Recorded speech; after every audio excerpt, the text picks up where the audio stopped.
శ్రీశైల బ్రహ్మోత్సవాలు బ్రహ్మాండంగా జరుగుతూ ఉన్నాయి.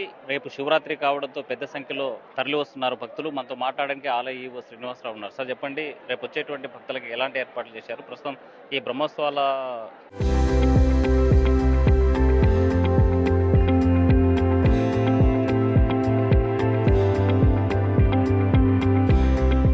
సందర్భం జరిగినటువంటి ఈ చిన్న గ్యాప్ని ఎలా ఫీల్ చేస్తారు? ఓం నమ శివాయ, శ్రీమాతృ నమ. శ్రీశైల మహాక్షేత్రంలో బ్రహ్మోత్సవాలు మొదలయ్యి ఇప్పటికే 6 రోజులు పూర్తయినాయి.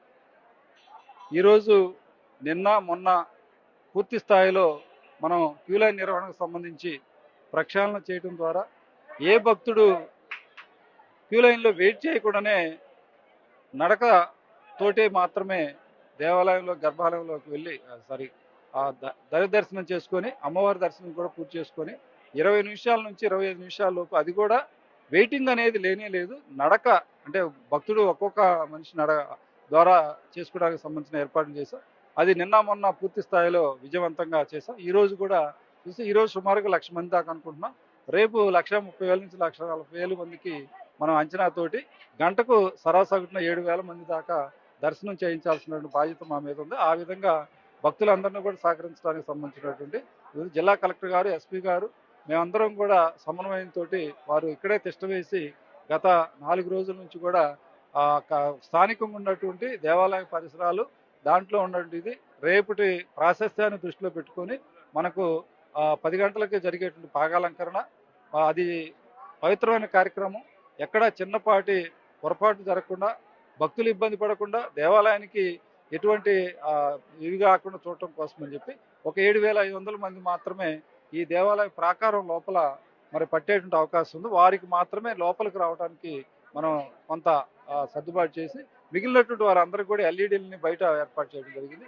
ఇదంతా కూడా విద్యుత్ నిలిపివేసినాక జరిగే కార్యక్రమం కాబట్టి విద్యుత్ సరఫరా పునరుద్ధరించినాక ఎక్కడి నుంచి ఆ కొత్తగా పాగా ఏదైతే ఉన్నదో ఆ పాగాని మనం కట్టినటువంటి ప్రదేశం చూడటం ద్వారా ఆ నవనందుల నుంచి చూసినటువంటి పవిత్రత కార్యక్రమం ఎల్ఈడి నుంచి చూసినా కూడా చక్కగా కనపడుతుంది. కాబట్టి రాత్రిపూట కనుక దాన్ని భక్తులు అర్థం చేసుకొని మనం ఏర్పాటు చేసినటువంటి ఎల్ఈడీస్ గంగాధర మండపం దగ్గర, అదేవిధంగా నంది సర్కిల్ దగ్గర, ఆరుబయలు వీరభద్ర స్వామి వారి దగ్గర, అదేవిధంగా మరి మల్లికార్జున సదన్ లాంటి భాగంగా వేసినటువంటి వాటిని అక్కడ ఉండదు కూర్చున్నా కూడా చక్కగా రోడ్డు మీద కూర్చొని చూడవచ్చు. ఓపిక ఉన్నట్లయితే, లేదనుకున్నా కూడా దూరంగా ఉండి నిల్చొని చూసినా కూడా ఆ ఎల్ఈడీల ద్వారా కనపడుతుంది.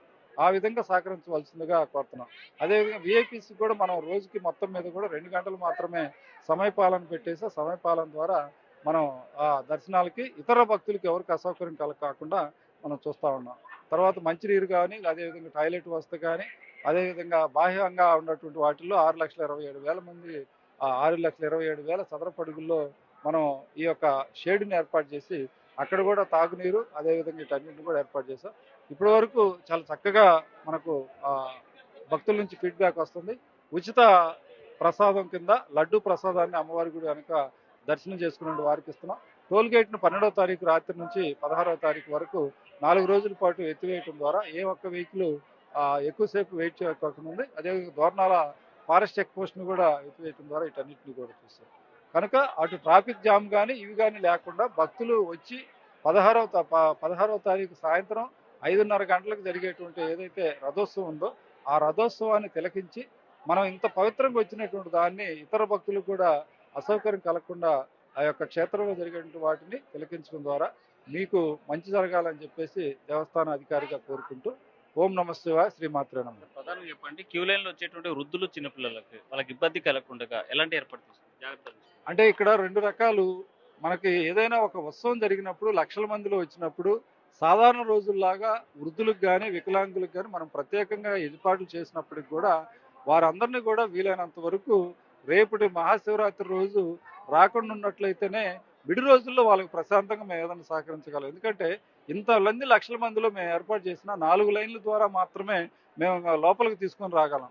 కనుక వాళ్ళకి ప్రత్యేకించి టైం స్లాట్ పెట్టినా కూడా మాకు ఆ సమయం అనేది ఖర్చు అవుతుంది. కాబట్టి అంతమందికి చేయలేము. కనుక వృద్ధులు ఒకరు, వికలాంగులు ఒకరు వీలైనంత వరకు తిరుమల తరహాలోనే అలాంటి వారికి మేము ప్రత్యేకించి ఏర్పాట్లు చేయడానికి మా యొక్క ఉన్నటువంటి పరిస్థితులు సహకరించవు. కాబట్టి తరువాత రోజులు రావాల్సిందిగా, లేదా ముందు రోజు పూర్తి చేసుకొని వారి యొక్క తర్వాత విడి రోజుల్లో వచ్చేసి స్వామి అమ్మవార్ల కృపకు పాత్రలు అవ్వాల్సిందిగా కోరుతున్నాను. అంటే ప్రధానంగా మనం చూస్తున్నాము. ఈ కైంకర్యాలు పూర్తి కావడానికి లేకపోతే క్యూ లైన్‌లో వచ్చేటువంటి భక్తులకి ఈ వాలంటీర్స్ ఎంతమంది భక్తులు ఈ వాలంటీర్స్ ఈ కార్యక్రమంలో పాల్గొంటారు?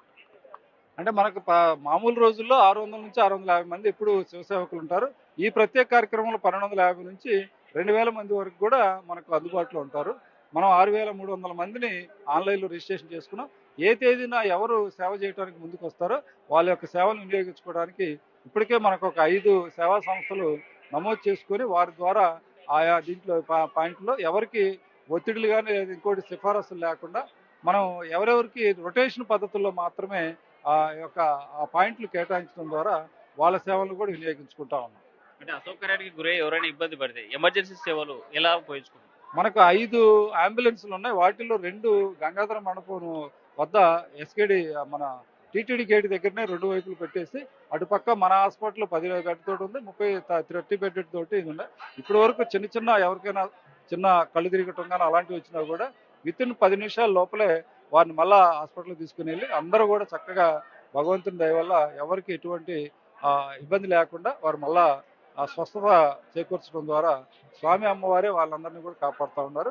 దానికి సంబంధించి 5 అంబులెన్స్‌లు అత్యవసరంగా ఉంచి 30 బెడెడ్ హాస్పిటల్ తోటి అన్ని రకాల స్పెషలిస్టులతోటి మనం గౌరవ జిల్లా కలెక్టర్ గారు స్వయంగా పర్యవేక్షించడం ద్వారా ఆ బెడెడ్ హాస్పిటల్ మాది 10 బెడెడ్ హాస్పిటల్ రెండింటిని కూడా సమన్వయం చేసుకుంటూ జరుగుతా ఉంది. అంటే మనం గత ఏడాది నుంచి ఉచిత లడ్డు అనేది ప్రారంభమైంది. గతానికి ఇప్పటికి ఏమైనా పెరిగే అవకాశం ఉందా? ఎలాంటి ఏర్పాట్లు?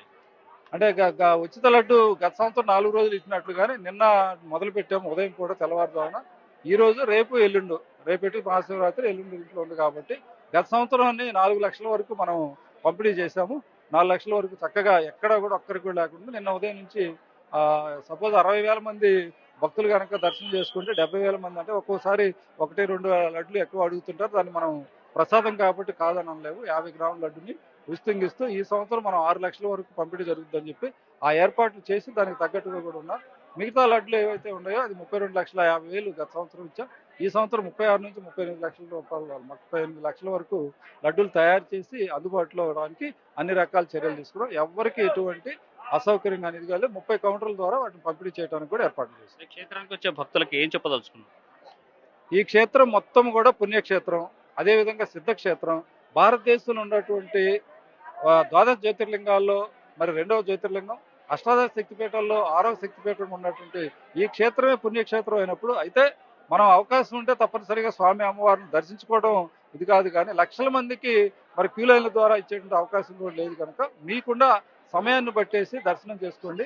కానీ ఇతర భక్తులకు ఎవరికి అసౌకర్యం కలగకుండా మనం గుంపులుగా ఎక్కడా కూడా ఉండేసి చిన్న విషయాల్లో ఎవరైనా కమ్యూనికేషన్ కనుక తప్పుదోవ పట్టించడానికి ఏదైనా ప్రయత్నం చేసేటప్పుడు వాళ్ళ యొక్క ప్రలోభాలకు గురి అవటం కానీ లేదా ఏదైనా చిన్నపాటి కమ్యూనికేషన్ని దీని లేకుండా చూసి దేవస్థానానికి సహకరించవలసిందిగా కోరుతున్నాను. ఓం నమః శివాయ, శ్రీమాత్రే నమః.